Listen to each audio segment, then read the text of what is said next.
Hi everyone, I am Nitish sir. Today I am going to explain the chapter Yayati. It is a chapter taken from class 9th in English, from English book. The writer of this story is Siraj Gopalachari. Summary in Hindi of this chapter. यानी कि इस chapter का सारांश हिंदी में। ययाति, महाभारत की यह कहानी भारत की आध्यात्मिक कहानियों से ली गई है। इस कहानी में राजाधिराज ययाति पांडवों के पूर्वज थे, जिन्होंने कभी हार नहीं मानी थी। वे शास्त्रों की आज्ञा का पालन करते थे तथा पूरे समर्पण के साथ देवताओं को पूजा करते थे। वे प्रजा के कल्याणकारी शासक थे, वेलफेयर थे के रूप में प्रसिद्ध थे। अपने पिता शुक्राचार्य के अभिशाप के कारण वे असमय बूढ़े हो गए।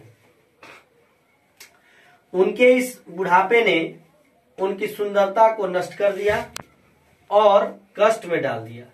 ययाति, जो अचानक बूढ़े हो गए थे, ने शारीरिक सुख की इच्छा प्रकट की। उनके 5 सुंदर एवं गुणवान पुत्र थे। ययाति ने उन्हें बुलाया और नम्रता पूर्वक कहा कि तुम्हारे पितामह के द्वारा दिए गए अभिशाप ने मुझे बूढ़ा बना दिया है और मैं जीवन के आनंद से वंचित रह गया हूं। तुम में से कोई इस बुढ़ापे के बोझ को ले लो और इसके बदले में अपनी जवानी दे दो। जो इस बात से सहमत होगा वही इस देश का शासक बनेगा। मैं पूरी शक्ति के साथ जीवन का आनंद लेना चाहता हूं। सबसे पहले उसने यह बात अपने बड़े बेटे से कहा। उसने उत्तर दिया, महाराज, यदि मैं आपका बुढ़ापा ले लेता हूं तो नौकर एवं महिलाएं मेरा तिरस्कार करेंगे, अतः मैं ऐसा नहीं कर सकता। जब दूसरे बेटे से यह बात कही गई तो उसने कहा, पिताजी, इससे न केवल शक्ति समाप्त होती है, बुढ़ापा ले लेंगे तो, बल्कि सुंदरता भी समाप्त हो जाएगी और मेरी बुद्धि भी समाप्त हो जाएगी, अतः मैं ऐसा नहीं कर सकता। यह कहते हुए दूसरा बेटा स्वीकार कर देता है।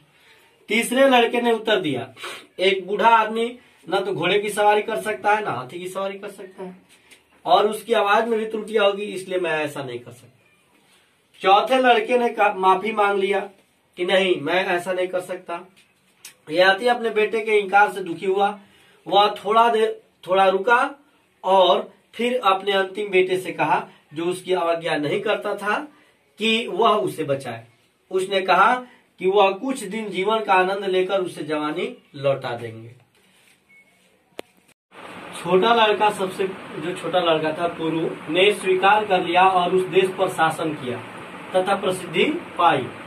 ययाति कुबेर के बगीचे में अप्सरा के साथ कई वर्ष बिताए, परंतु सब व्यर्थ। वह वापस पुरु के पास आए और बोले कि शारीरिक सुख की इच्छा कभी समाप्त नहीं होती।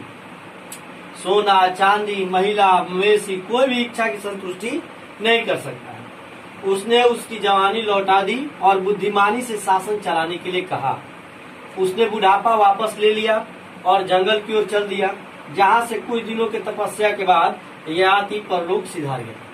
कहानी समाप्त होता है। मुझे आशा विश्वास है कि आपको वीडियो अच्छा लगा हो, उपयोगी लगा हो, तो आप जरूर लाइक करें, शेयर करें, सब्सक्राइब करें।